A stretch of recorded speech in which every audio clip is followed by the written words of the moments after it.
Yang balik lagi di propaganda program sepak bola. Untuk Anda. Mantap sekali. Kap, kita kan pasti pernah ngedengar istilah next apa gitu Iya, ya. betul.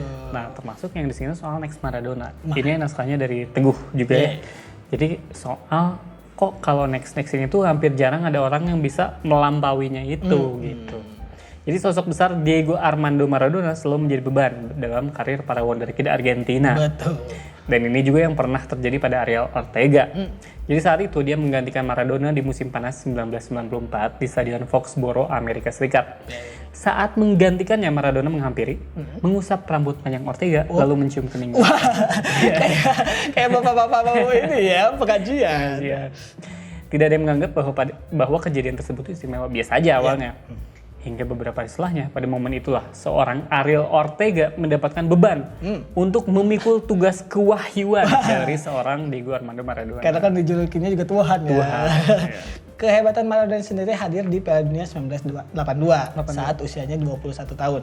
Ia terlihat hebat dari siapapun yang ada di planet bumi. Betul. Termasuk Kempes dan rekan-rekannya. Skuad Argentina yang memiliki peraturan pembagian nomor punggung berdasarkan urutan nama belakang pemain memberikan pengecualian bagi Maradona. Karena jika 10 adalah angka tertinggi pada saat ujian sekolah, maka itulah penggambaran bagi pria yang mendapat julukan D10S. D10S. Bentuk modifikasi waktu itu dari kata Dios yang dalam bahasa Spanyol artinya Tuhan. Dan nomor identik Maradona yaitu 10.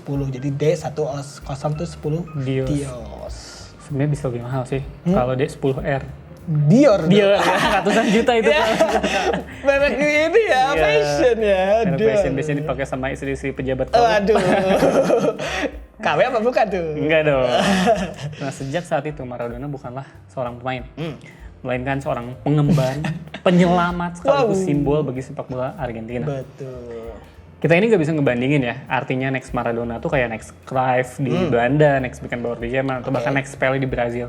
Mereka tuh kayak ya udah sekedar next. Pemain jago sepak bola aja. Pemain jago sepak bola aja, tapi next Maradona itu suatu hal yang agung gitu ya. Aduh. Nah, tidak heran julukan El Pibe de Oro atau si anak emas di Argentina bisa dibaca sebagai the next Maradona. Ariel Arnaldo Ortega, pemuda yang dicium Maradona di Piala Dunia 1994, adalah salah satu dari pemuda yang beruntung tersebut. Nah, usai berhenti karir Maradona di timnas Tango pada 1994, Ortega lah yang mendapat sorotan.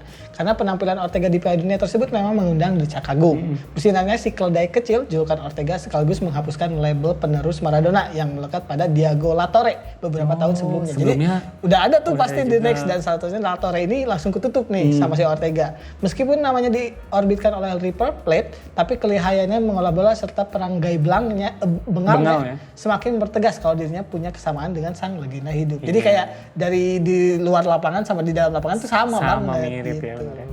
Kepindahan Ortega ke Valencia pada musim panas 1997 merupakan awal kemerosotan performanya Ortega. Pun demikian, dia masih mendapatkan privilege dengan mengemban nomor punggung 10 di timnas. Tapi kartu merah yang ia dapatkan secara konyol akibat menanduk kiper timnas Belanda yaitu Edwin van der Sar di laga perempat final Piala Dunia 1998 mungkin adalah hal yang paling monumental yang pernah ia sumbangkan bagi para fansnya Argentina. Betul. Entah apa yang sebenarnya terjadi pada Ortega saat itu, bisa jadi ulahnya di dalam dan di luar lapangan yang tak terkenali adalah bentuk ketidakmampuannya untuk menanggung beban dari seorang tuan seperti Diego Maradona di Piala Dunia 1994. Terlalu berat ya kayak. Betul. Kemampuan potensial yang dimiliki Ariel Ortega seakan tenggelam oleh pemberitaannya yang kerap indisipliner, kecanduan alkohol, hingga terkena saksi bermain lantaran lari dari kontrak di Fenerbahce. Nah, alih-alih menjadi next Maradona, Ariel kini memutuskan menjadi mermaid. Nah, bukan. Ariel ini bukan yang duyung itu. Itu tuh katanya kenapa sih? Karena polusi ya? Ah iya. Oh, ini yang ngomongin yang terbaru nih. Iya. Arielnya waktu itu lautan Somalia. Ya terus kenapa kalau lautan Somalia? Ya kan di situ mungkin tercemar. Di Somalia kan banyak ini, perompak. Perompak Somalia tuh. Makanya itu budak. Astaga, kenapa jadi ngomongin Ariel itu? Terus sih anehnya ya, kalau misalkan polusi, kan ikan tuh nggak akan ada di tempat yang terpolusi kan, pasti dia pindah kan. Nggak, itu agenda itu Disney, biasa Disney. Diversity. Karena katanya anak yang lain kan Ariel itu salah satu dari banyak anak tuh. Ada yang nggak hitam. Jadi emang si Raja Neptunusnya itu banyak kawin ke banyak ras. Salah satunya Arielnya dapet yang ini. Jadi dari Ariel ini kita belajar bahwa jangan sering kawin. Jangan punya bapak yang tukang ini. Nanti banyak beda. Produksi terus dia. Nah, Aneh. menyoal predikat The Next Maradona, tentu tidak hanya Ortega yang menyandangnya, Kak. Betul. Beberapa pemain lain di periode setelahnya bahkan mendapatkan semacam pengakuan langsung dari Diego Maradona sendiri. Pernah waktu itu ada Javier Saviola yang pernah dinobatkan sebagai penerusnya, ada juga Pablo Aimar sempat mendapatkan predikat tersebut, dan juga ada Juan Román Riquelme, Enganche terakhir atau posisi klasik nomor 10 yang dimiliki Argentina dan sepak bola modern. Begitupun dengan Andres Di Alessandro, gelandang kecil lintah yang Maradona sebut sebagai pemain yang membuatnya paling menghibur dan berpotensi meneruskan jejaknya. Nah, pemain yang dulunya bekerja sebagai petugas mengantar pizza ini kali itu tengah menjadi pembicaraan. Bagaimana tidak, karena waktu itu torehan 20 gol dari 70 laga bersama River Plate, ia disebut sebagai salah satu tumpuan timnas Tango. Nah, beda lagi yang Maradona lakukan kepada bintang muda Boca Junior waktu itu Carlos Tevez. Suatu ketika Tevez pernah Maradona sebut sebagai nabi Argentina di abad ke-21. Jadi kalau dia Tuhan, itu nabinya. Itu nabinya, tapi dia bukan saya. Dia beda. Aduh. Tapi banyak ya kayak si Maradona ini ngejual. Oh, ini nih. Ini the next saya. Terus tahun berikutnya ini the next saya. Jadi kayak ngejual suatu kebohongan ya. Carlos Tevez kelak tak menjadi nabi atau mesiah bagi Argentina, namun dirinya membuktikan bisa lari dari bayang-bayang sebagai next Maradona ini. Lebih, ya kemudian berkembang dengan caranya sendiri, yaitu tidak bergabung dengan Barcelona atau main di Italia kayak Maradona. Tevez akhirnya bisa menciptakan legacy sendiri dan tetap menjadi legenda hidup bagi Boca Juniors. Betul. Nah, di luar Argentina, Maradona punya arti sendiri, yaitu gelandang paling teknikal dan paling jago pada generasinya. Pokoknya next Maradona tuh yang paling jago. Betul. Ada julukan Maradona of the Carpathians yang disandang pemain timnas Rumania kala itu George Hagi. Nah, di Georgia George Kinkaladze dijulukin Maradona of the Caucasus. Nah, atau ada juga nama dari Indonesia nih, Tugio, pahlawan PSIS kala menjuarai Liga Indonesia 2000 yang dijuluki Maradona Indonesia. Nah, untuk yang terakhir ini kadang pada pandit sepak bola Indonesia kelewat menggelikan. Iya, benar. Untuk memberikan julukan-julukan itu karena ya julukan itu ya asal punya gelandang jago, ya udah Maradona sini. Mungkin ada juga Maradona Bojong Soang. Iya, benar. Asal dia punya kemampuan mendribble bola yang bagus. Benar. Termasuk kayak Egy kan. Egy juga sempat. Marcelino sempat nggak sih Marcelino? Marcelino kayaknya the next. Udah Messi ya kayaknya. Iya, Messi deh, dia mah generasinya. Oh ya, Egy juga Messi ya. The next Messi. Nah, semua nama-nama penerus Maradona ini memang tak berakhir sebagaimana harapan publik sepak bola Argentina. Tapi satu hal yang pasti, ternyata fenomena ini sudah tak tampak lebih dari 1 dekade lamanya. Jadi emang udah agak jarang nih next Maradona. Gara-garanya ya kemunculan si Lionel Messi yang mengguncang sepak bola Eropa pada pertengahan 2005 sempat memunculkan sedikit pelabelan ini, Kak. Meskipun pada akhirnya Messi bisa memberikan tren baru, yakni the next Messi. Kayak Egy tadi ya. Betul. Kegemilangan La Pulga atau julukan Messi di kancah Eropa sempat tidak memberikan efek kepada timnas Argentina. Dia tuh awalnya cuma mampu memberikan 1 medali emas Olimpiade serta Piala Dunia U20. Yang membedakan Messi dan Maradona saat itu, Messi tidak punya gelar prestis bersama buat timnas Argentina. Iya. Messi juga tidak pernah menjadi pahlawan bagi publik Argentina saat tadi. Itu ya.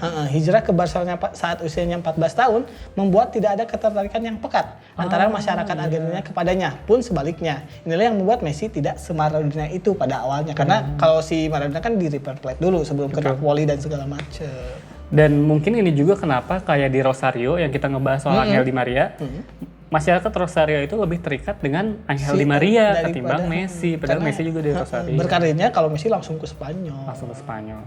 Mungkin persamaan Messi dengan Maradona hanyalah dia cuma pemain kidal aja di Argentina. Pernah bermain di Newell's juga dan sama-sama juga mengolah bola sebagai nomor 10. Berbeda dengan Ortega dan Tevez yang sama-sama berkelakuan bengal, temperamental dan menjadi pahlawan lokal di El Monumental dan La Bombonera. Label yang terpasang pada kerah baju mereka kemudian berganti menjadi The Next Tevez atau The Next Messi. Nah, dari La Torre hingga Messi, pada akhirnya Next Maradona akan menjadi label yang berfungsi sebagai pemenuh ekspektasi publik sepak bola Argentina. Selebihnya tergantung bagaimana sang pemain bisa memindahkan beban berat yang mereka pikul di bahu mereka. Karena bagaimanapun bayangan tidak akan bisa melampaui sosok asli. Juga tidak akan berlari melampauinya.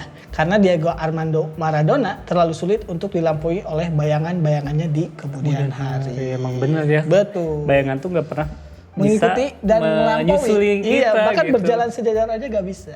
Benar banget. Keren ya naskahnya ya. Wow. Meski pada akhirnya Messi berhasil memberikan gelar juara Piala Dunia 2022 untuk Argentina. Namun hal tersebut menjadi unik karena bukannya mendapatkan gelar The Next Maradona, The Real Maradona, malah justru memperkuat idiom The Next Messi, yang mana Messi ini adalah pemain yang hebat dan juga spektakuler. Tuh, ya udah Maradona aja, Messi aja. Iya, ternyata kalau misalnya The Next tuh ya susah ya. Iya, bahkan jatuhnya tadi malah menjatuhkan karir si pemainnya sendiri. Jatuhkan karir pemainnya sendiri. Ini yang jadi aneh juga Kak sama karakternya Iko Uwais. Wow. Di Expendable 4 ya. Saya baru baca loh ini beritanya. Kenapa dia karakternya namanya Suwarto? Gimana pemilihan Kan nama bisa, itu? misalkan Asep, Dadang gitu ya. Bisa nama sendiri juga, Bisa nama Iko sendiri, iya, gitu bener. ya. Kenapa sih namanya harus Pemilihannya itu? Soeharto. Apakah hanya hilang karena hilang? Kenapa ada yang hilang? Sungguh pemilihan nama yang sangat unik. Itu tadi ya pembahasan kami soal kenapa sih The Next Maradona itu tuh nggak pernah ada yang jadi dan kenapa The Next Maradona tuh hilang gitu. Betul. Jadi teman-teman tetap di Propaganda program sepak bola. Untuk Anda. Mantap.